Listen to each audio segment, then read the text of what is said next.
Welcome to Nasdaq Trade Talks. I'm Jill Malandrino, Global Markets Reporter at Nasdaq. Joining me for Singapore FinTech Festival coverage is my colleague, Michael Karbouris, Head of Strategy of Buy and Sell Side Technology at Nasdaq, to discuss innovation at Nasdaq. Michael, it's great to see you virtually. Welcome to Trade Talks. Thanks, Jill. Really happy to be here. How is Nasdaq innovating? How do we succeed in helping our customers stay close to an evolving tech landscape? Yeah, so innovation is core to everything we do at Nasdaq. So as we're continuing at Nasdaq to become sort of a SaaS-enabled technology and analytics provider, innovation becomes important to everything we do. So if you think about Nasdaq, obviously as an exchange, but we're actually a technology vendor as well, a tech provider in our own right. And the revenues from some of our highest growth segments, such as our market technology business and our investment intelligence business, almost 50% of the Nasdaq Group revenue in total. And so we continue to invest in these businesses, and some of the initiatives, such as our anti-financial crime strategy, will continue to grow the percentage of revenues that come from SaaS. So as we do all of this, we need to stay close to innovation. Our customers see us not just as a service provider, but also as a strong strategic partner.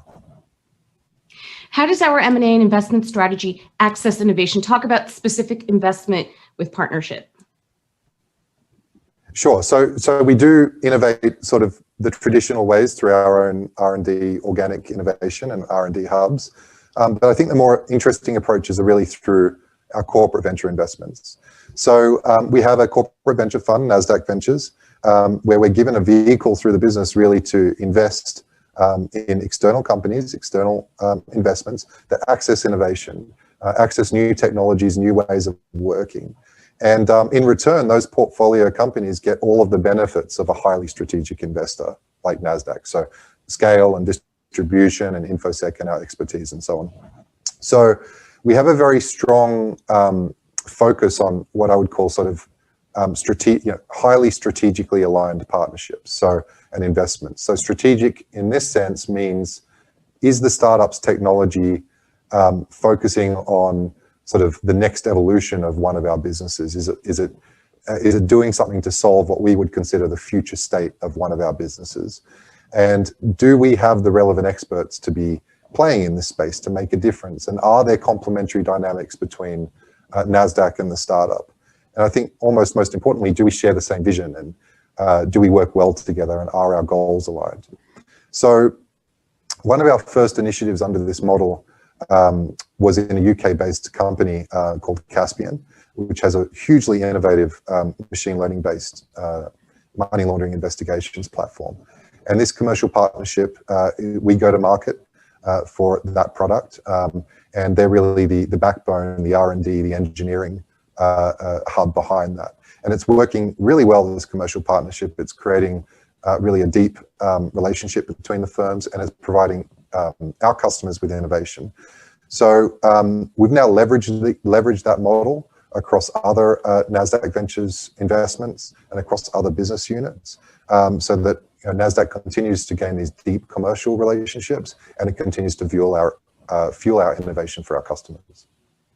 Michael, what works well with this approach? What are some of the risks and challenges? Yeah, I think a lot of what works well comes down to common sense.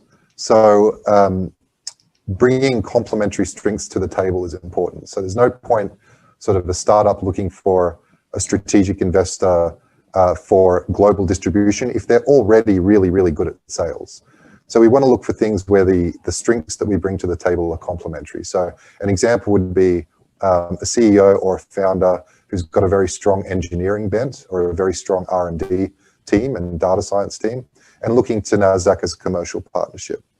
So it's really that more balanced approach that we look for. So I kind of look at it as almost like an accelerator for the startup and almost like an acqui-hire for Nasdaq with strong mutual benefit for both parties.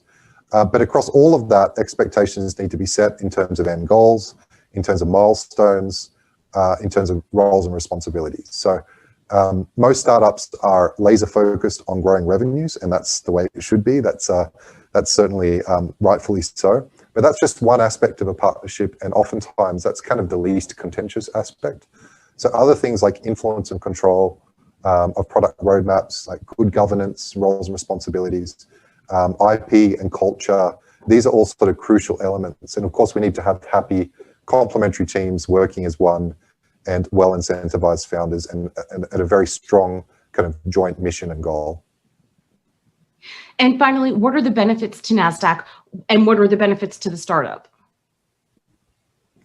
Sure. So for NASDAQ, it's really gaining access to innovation and sort of gaining access to cutting edge technology that could help solve some of the novel problems that our customers have.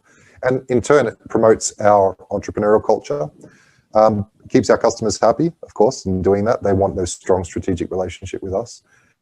This approach actually can be cheaper and more flexible and even faster than traditional R&D.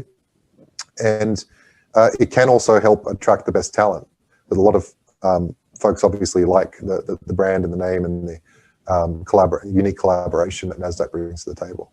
For the startup themselves, they can focus on what they want to, or maybe more accurately, what they're really good at. So they can focus on R&D if they've got a very strong sort of skill set in that area, while they leverage all of the benefits of a strong strategic investor like NASDAQ. So distribution, InfoSec, expertise, and all of these sorts of really good things that we bring to the table. In some cases, we can even go so far as kind of helping build the product itself. And in the right cases, we might even use the product ourselves. So all of this sort of stuff helps mitigate a lot of the go-to-market risk for the startup.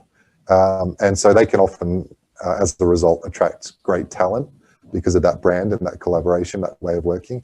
And of course, underlying all of that, they get access to capital. All right, Michael, appreciate the insight. Thanks for joining us on Trade Talks, and thanks for joining me. I'm Jill Malandrino, Global Markets Reporter at Nasdaq.